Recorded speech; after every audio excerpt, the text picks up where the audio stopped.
Hello.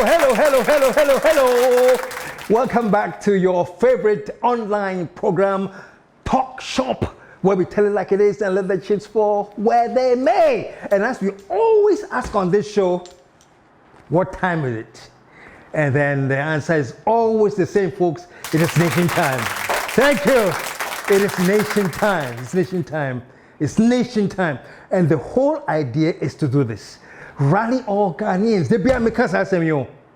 And I'm talking to the youth. I always say that those of us who are my age and above, there's nothing you can do about us. But the youth, you are the up and coming ones, man. Ghana belongs to you. So honestly, when I come here and talk, it's all about the youth. And so the youth, I beg you, as I always do, please, I don't care what party you are. And from your home, you can be a party, MPP, NDC, CPP, whoever. All I ask for the youth is this: be objective, please, and keep your eyes on the ball. What is the ball? Nation building. If there's anything that your party is doing that's wild and you say, Charlie, this thing doesn't augur well for the nation, then speak up.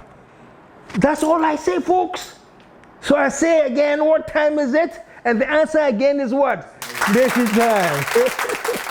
Well, let's move on today. Today, you have to forgive me. There are so many things that I want to talk about, Of course, I have to start with the comment. Everybody's talking about my good old pal, former President J.A. Kufour. My goodness. Now, let me say this. What is happening? The reaction to President Kufour is not so much that people are angry with what he said. No. The reaction is this: Ghanaians have put Kufour on a high pedestal, and he deserves it.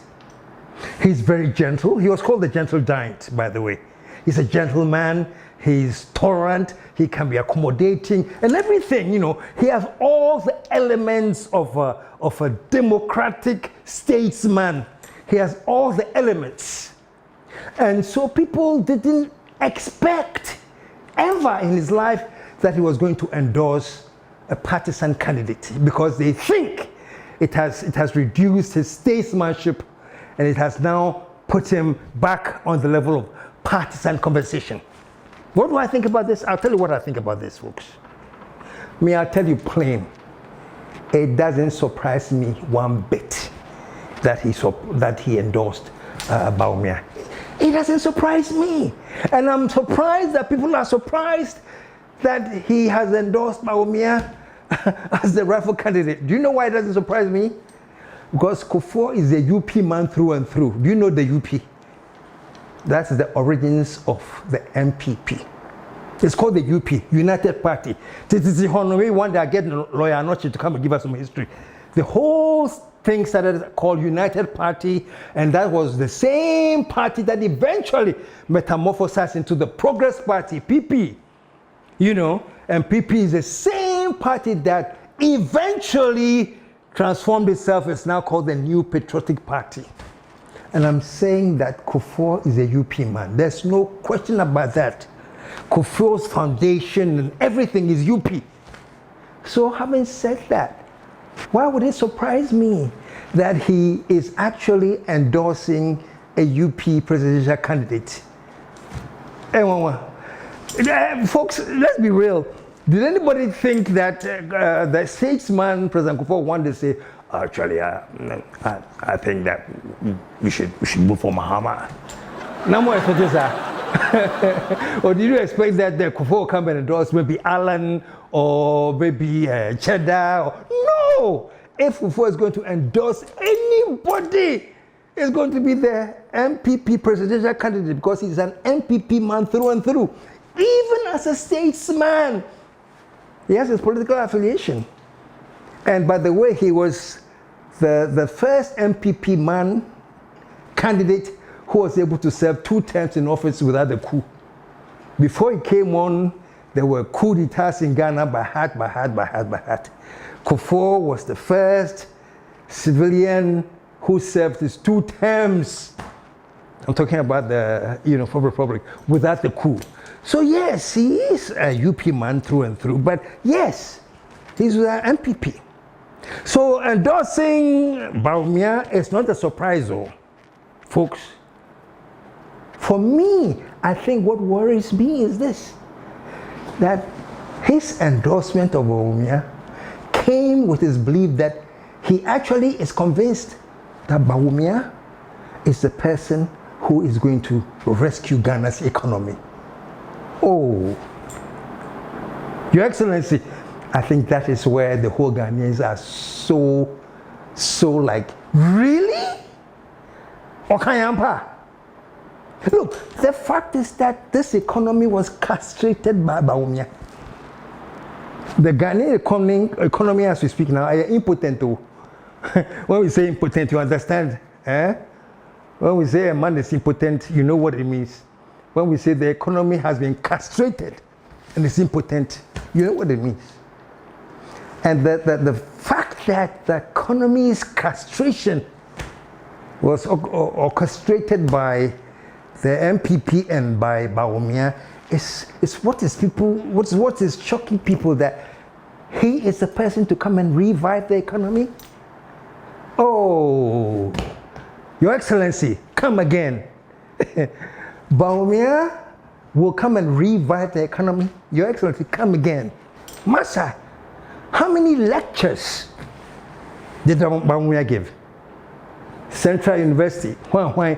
Everywhere Bawumia was on the podium because he was articulating the technicalities of what a good economy is, and the extent to which NDC was destroying the economy.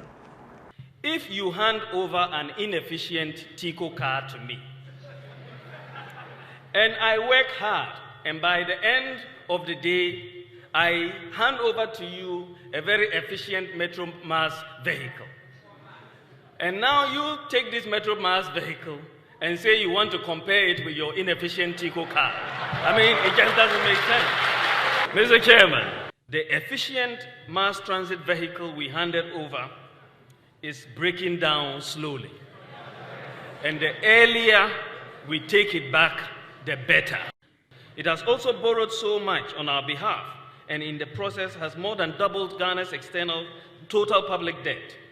Ghanaians, as a matter of right, should expect a much better Ghana. But there is hope for them. Nana Kufuor is coming.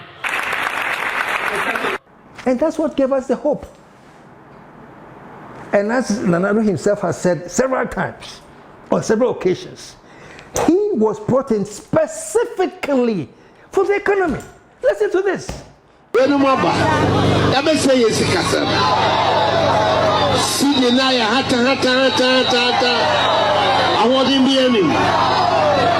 don't see one year deep down the young officer. What was it that was said to maybe Muswa, Unya officer? Because he can't know a munyedu. Nemonia Juma can say about me. The Babet said, so near the Celia, a more do, now one is deep down, when your officer, whatever said, Muswa, when your officer.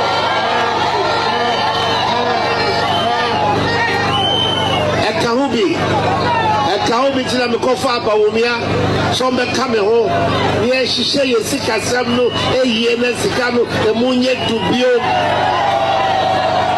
let me the adwuma ne ahoto so abagana. Folks, asem that hono, at this time that he was brought in, even at this time the CD and the dollar rate, I think $1 was almost 4 cedis. Yes, yay. We have not heard some of this before. Hey, we have not heard some of this before.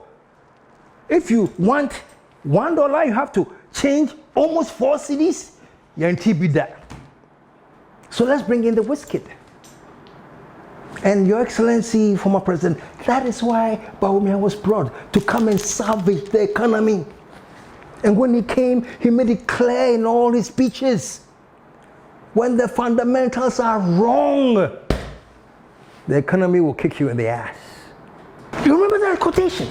And folks, Look, if you're surprised why about His Excellency former President Kufour endorsing him, I think even at one point, Nanado, our President, His Excellency, mentioned that Bawumia was one of the key people that helped Kufour to stabilize the city. So he was a brand for a long time more. Listen to this. In Kufour's time, one of the people who advised and helped him develop a strong CD was my running mate, Muhammadu Bawumia. Then he was Deputy Governor of the Bank of Ghana. It's one of the reasons I brought him to come and join me, that we will work on the CD and create again a strong CD that will be able to allow us to develop our economy and allow our traders and our to be able to develop. So there we go. Bawumia was touted as the economic guru. He was the one that helped Kufour. So of course, with all of this going on, when you actually get to interview President Kufour, are you surprised to hear him say that yes, he was part of strengthening the economy, and he is the right man to revitalize the economy? I am not surprised, folks. It is quite expected that he would say that. But in English, they say, so I misfire. I am so sorry. You know, and for that matter, Napo becomes the head of the economic management team. Napo. That overly intelligent man who can take the stage and campaign that Muslims should vote for Bawumia, and that when Muslims refuse to do that, they have committed a haram. This is a mental case. You live in Dago. You're a Dago. And you take your thumbprint and you vote for NDC. It is a haram. My dear, if you are an imam and you pray, and you pray for John Dramani Mahama to become president, instead of that Kamamud Bawumia, it's a haram. Don't joke with this, Charlie. Look, in Ghana, you can get away with everything. That's the beauty of Ghana, and that's the bane of Ghana. The beauty of Ghana is that you can get away with anything, and then we forget it. And therefore, Ghana, you can say, we know said they can't say, but our general reaction is, so I can't read. And then we forget about it. That is the beauty. At the same time, that is the bane, because it allows people to say ridiculous things anytime they want and get away with it. Statements like that should not be made by somebody who wants to be vice president of a country, who is actually campaigning to create religious division in the country. If you see this happening in some other African country where they don't take matters light and then it becomes a war, this person went and stood on the platform and said divisive things, and that created the war. And then we direct all our anger to the person who said that thing that created the war. As we do now, we all send our anger to the person for the Rwanda. They say some journalists went to say some silly things about Tutsis and Hutus, and that ended up becoming a civil war in Rwanda. And up to now, we still criticize that journalist that spoke those words.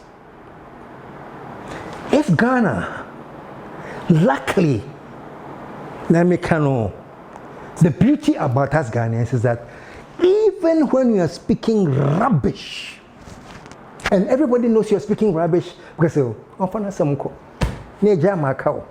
otherwise, what Napo did could have caused a very major religious conflict in this country. Because some crazy person too can say, you're saying Muslims should vote for Bawumia. Okay, Christians, Muslims, yes, say. and then turn it to a religious conflict. Christians say, Muslims say, all because one reckless politician made a very casual, stupid statement. Now that person is a candidate for vice president of this country. God help us all. Anyway, folks, let me wrap up on the Kufour thing. I am saying this that I'm not surprised at all. I am saying this that he would actually endorse Bawumia. I mean, when Bawumia was, elected or selected to be the vice president, I think he was one of the first people you want to see to ask for his support and seek his advice. So yeah, it's like a father and son thing. When they with the man saying this and this, but there was misfiring, and I'm sorry to say this. He could have said that, look, Ghana for mistakes were made. Ghana for some bad turnings were made by the MPP. Ghana for, you have to admit it. You, Your Excellency Mr. Kufour, I think when you came on and you criticized the ruling is that his cabinet was too many and you're going to go with a small ministerial, setup, and you realize that that wasn't working. What did you do? Mr. Kufour came, look Ghanaians in our face and say, we are sorry. We say, I am sorry. I was outside politics and didn't understand. That's why I thought I could do this and that. But I realized I'm wrong. I am sorry. Your Excellency, you apologize to Ghanaians. So I think with Bawumia, you could have said certain things, that mistakes were made, bad turnings were made. The state in which Ghana is now is very, very, very, very sad. Ghana is worse than what you came to inherit, and you helped Ghana through HIPIC. You were a highly indebted, poor country. Now, Ghana is a highly indebted, bankrupt country. Ghana is a highly indebted, bankrupt country. And Your Excellency, the person that led us into this bankruptcy is the one you are advising us that he is the best one to come and revive the economy. That's why Ghanaians are saying, oh, Your Excellency, come again, oh, come again. Folks, I want to move on because the only thing I'm saying here was that I expected him to endorse, but I think he misfired. And Mr. President, I know it's not your position to apologize on behalf of anybody, but at least if you had said that mistakes have been made, you are MPP too, and certain directions certain turnings were wrong. Wrong turnings were made, so you are very, very confident that if he is in charge, he can blah, blah, blah. Maybe we could possibly understand. But he is the candidate to revive the economy. And no, Your Excellency, come again. He is not. He castrated the economy, and he has to at least apologize to Ghanaians and Ghana for. I know I'm coming again, and I want to this time be your president, but I promise you, these were the mistakes I made with the economy. These were the lectures I gave about the economy. But this is where I went wrong. This is what was missing. And I have now had a chance to review it in tea.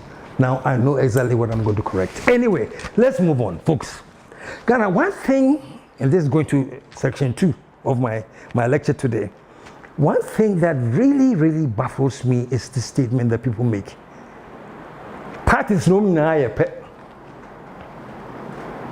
And it's your MPP minaya pe. And let me tell you why I say that baffles me a bit. Because it started coming up during the era of the MPP when people were getting very disillusioned. Because the promises that were showered were absolutely incredible.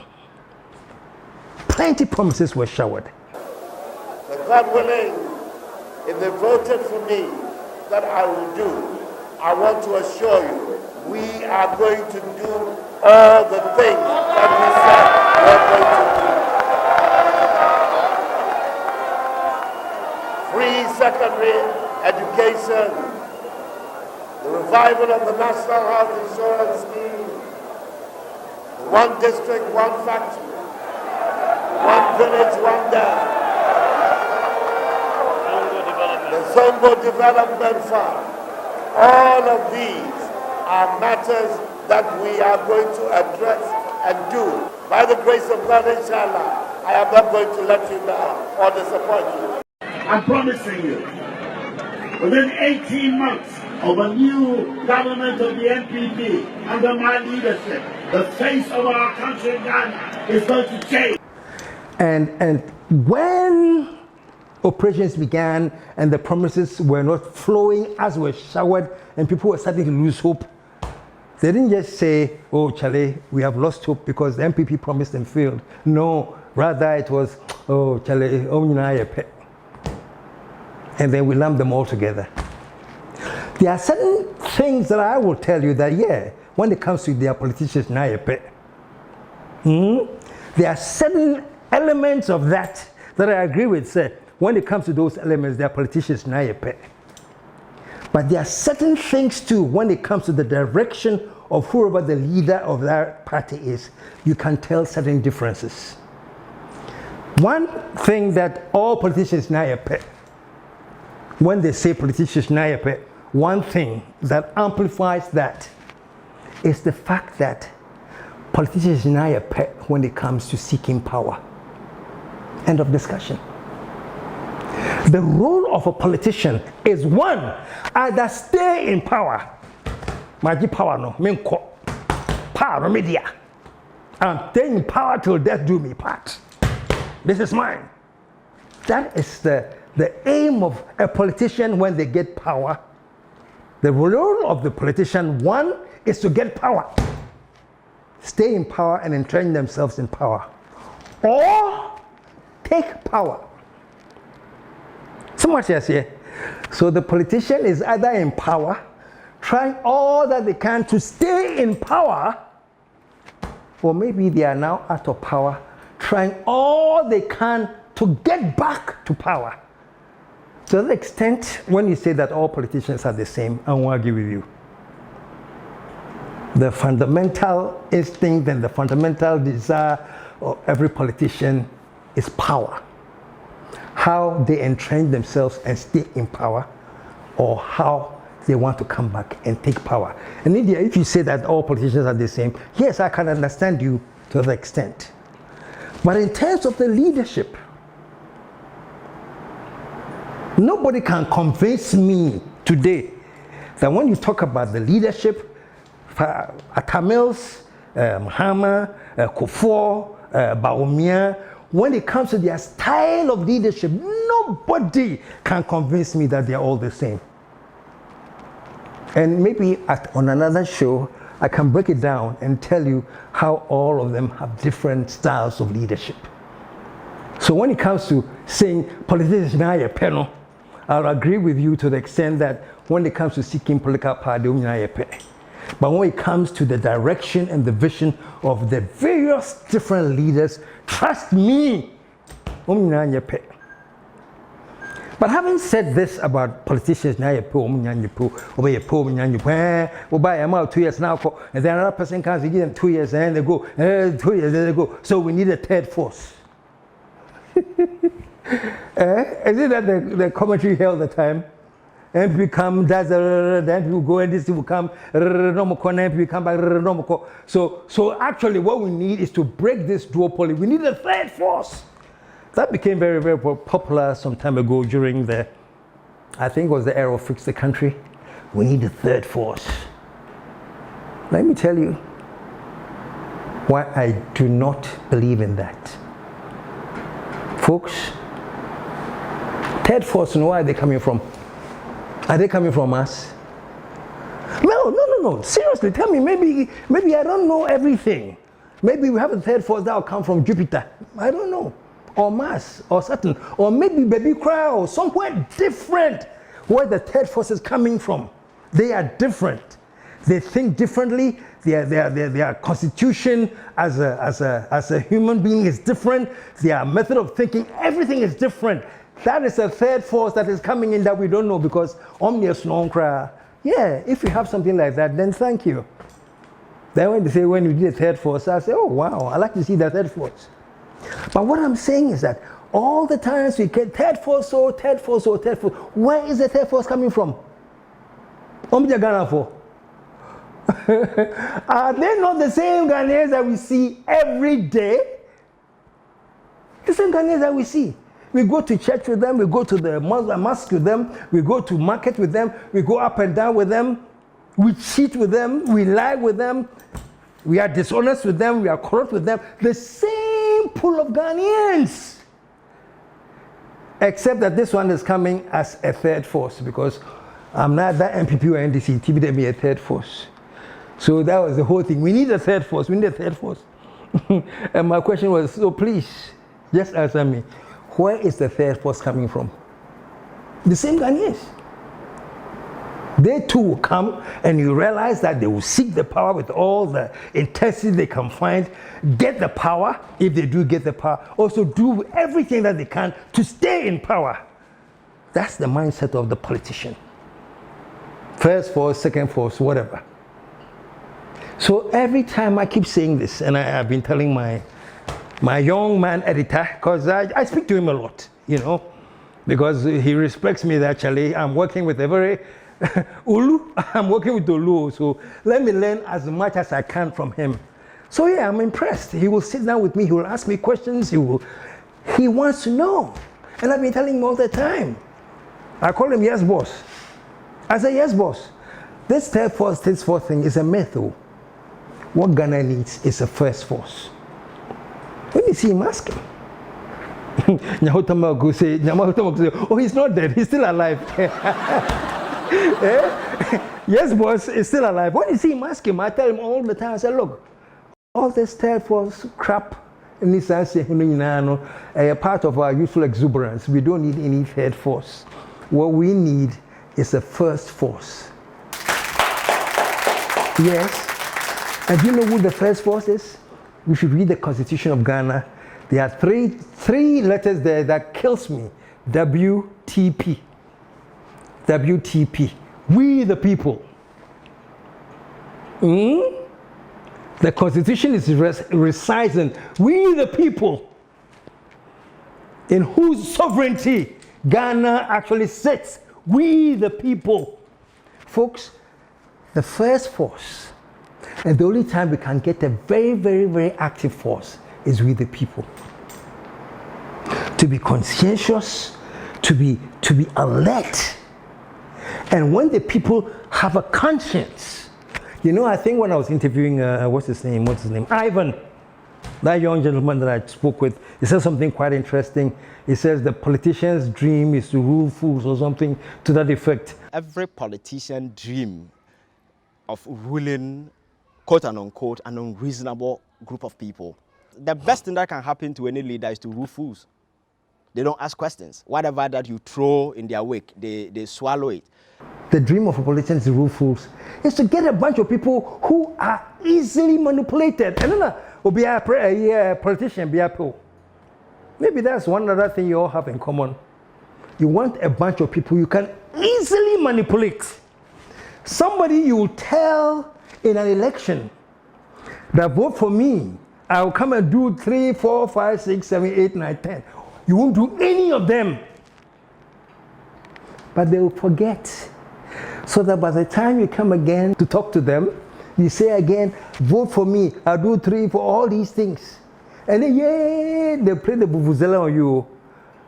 What's that? They play the vuvuzela on you.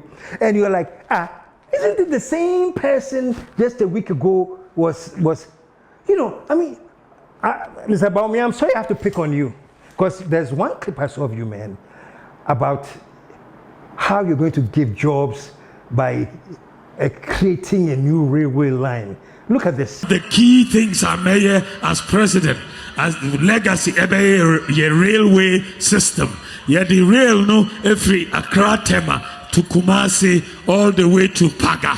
That is the central line. Eko from Accra to Paga. Yedi from Kumasi to Eko Takrade. Then we are taking it from Ejisu to Eduadeng. And then we are taking it from Awaso through Ninahene to Eduadeng. Sa rail noa yedi bano. Edi Ejuma Bebre Ebebre Yememuno. Ejuma Bebre na yedi ba. We are going to use local materials. The railway is transformational. Yebe chenji niema bebre na mpuntu bebre so abagana. Choboy.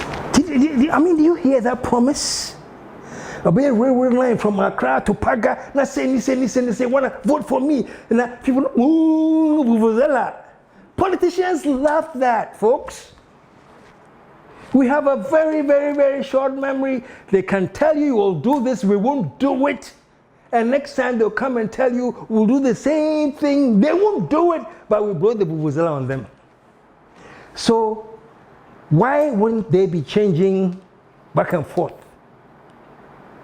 Because we don't have any first force. If we have a first force, if we have an electorate, I don't want to say an educated electorate, because there are many educated illiterates. Well, let me not use the word illiterate either, but there are many educated people who are brainless, but they have education. I'm sorry, they have education.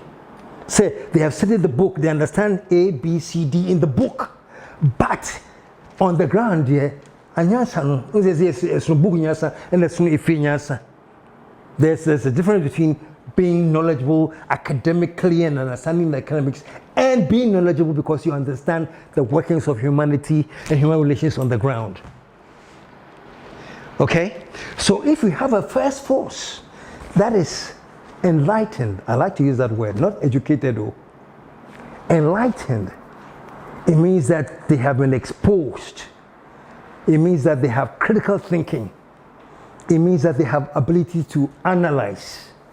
I don't think any politician will want that first force. I don't think any politician will love an enlightened people, because they will tell you, Master, the whole country is full of crap. You know you are lying. You know you are lying. But these days, they are free to lie. Why? Because we will take our vuvuzela and blow it to them and say, pompi, pompi, pompi, moyade. So that is what I mean. Why are you worried about whether it's the MPP or NDC? That's your worry? You are the ones that vote at the NDC, MPP, whoever you want to vote for, whoever wins the election. It is us, the first force, who vote. So the most in this equation is not the two parties. The most powerful force in this equation is not coming up with some third party that I don't know where it is coming from. The most powerful force is the first force. Who are the first force? We the people. And how do we become powerful? We are enlightened. Because you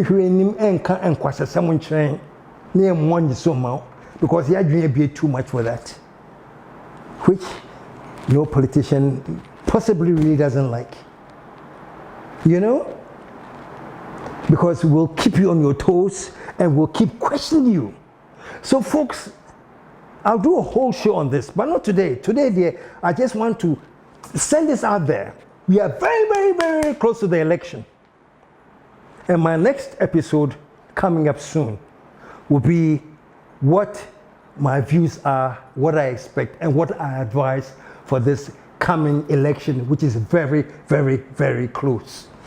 I wanted to go into that today, but I don't have enough time. Today, I've used up all my time. Issue 1, I say, I beg Your Excellency, Master Kufour, Pacho, we are MPP, I know, you are UP by blood, I know, by umbilical cord, I know. If you want to endorse Bawumia, it doesn't surprise me, you can endorse him every time you want. But to tread into the area where you believe that he is the one to come and revive the economy, dear, With all due respect, Kufuor because they need you, Nana, a patrol, a hodie. Don't go there. Bawumia castrated this economy, and where we are is because we have so much confidence in him. That's issue 1. Issue 2, Ghana 4. I'm really tired of this. Look at the leaders of the various parties. That's why you can never say, but in terms of their direction, in terms of their demeanor, in terms of their tolerance or intolerance, in terms of these specific characteristic individual traits, they are very different. So think about it.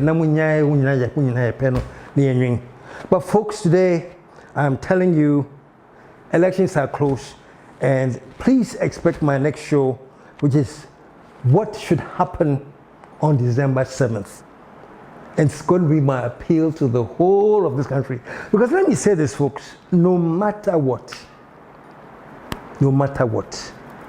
there are those who want